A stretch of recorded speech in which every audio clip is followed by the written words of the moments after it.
যে কথাটা বলতেছিলাম, জিঙ্ক বি নামে মেডিসিনটা আমি এজন্যই ব্যবহার করি। একই মেডিসিনের ভিতরে দুইটা উপাদান আছে। প্রথমত হলো জিঙ্ক আছে এর ভিতরে, দ্বিতীয়ত হলো ভিটামিন বি কমপ্লেক্স আছে। তো এই কম্বাইন করা মেডিসিনটা আমি ব্যবহার করলে একই ব্যবহারে আমি দুইটা রেজাল্ট পাইতেছি।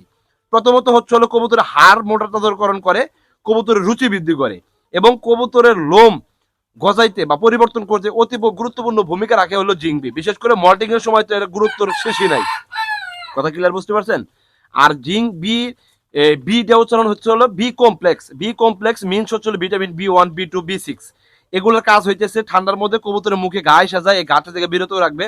কবুতর ভিটামিন বি জনিত ঘাটতির কারণে টাল রোগ হয়, গারবাকা রোগ হয়, পা প্যারালাইজড হয়, কবুতর বিকলঙ্ক হয়ে যায়, কবুতর বুকের পাঁজরে হাড় শুকিয়ে যায়, কবুতরের খাবারের প্রতি মানে খাদ্য মন্দা দেখা যায়। তো এই ধরনের প্রবলেম থেকে রিকভারি করার জন্যই জিঙ্ক বিটা অতীব গুরুত্বপূর্ণ একটা ভূমিকা পালন করে।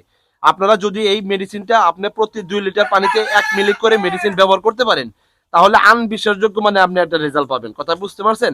আপনি যে কবুতর পালন করতেছেন, অবিশ্বাসযোগ্য একটা রেজাল্ট কিন্তু এই জিঙ্কবি নামে মেডিসিনটা খাওয়াইলে আপনি বের করতে পারবেন।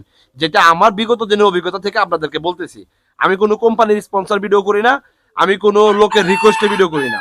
আমি শুধু ভিডিও করি আপনাদের যাতে উপকার আসে। আপনারা কবুতর পালন করতেছেন, 1 জোড়া কবুতর থেকে যাতে 10 জোড়া বানাইতে পারেন, এই চিন্তা ভাবনা থেকেই মূলত ভিডিও করি। যদি ভালো লাগে ভিডিওর পাশে থাকবেন, না লাগলে চলে যাবেন, আই ডোন্ট মাইন্ড। তবে আমি রিকোয়েস্ট করব ভাই, আপনি যদি কোনো কিছু সম্পর্কে জানতে চান, বুঝতে চান, তাহলে অবশ্যই এই কবুতর পাগল পেজের সাথে লাগতে হবে, কবুতর পাগল টিকটক আইডির সাথে লেগে থাকতে হবে। দেন হচ্ছে হলো ভালো একটা অভিজ্ঞতা অর্জন করতে পারবেন। অনেক কথা বলে ফেলছি, আজকের মতো এ পর্যন্তই। নতুন ভিডিওর জন্য অপেক্ষা করুন।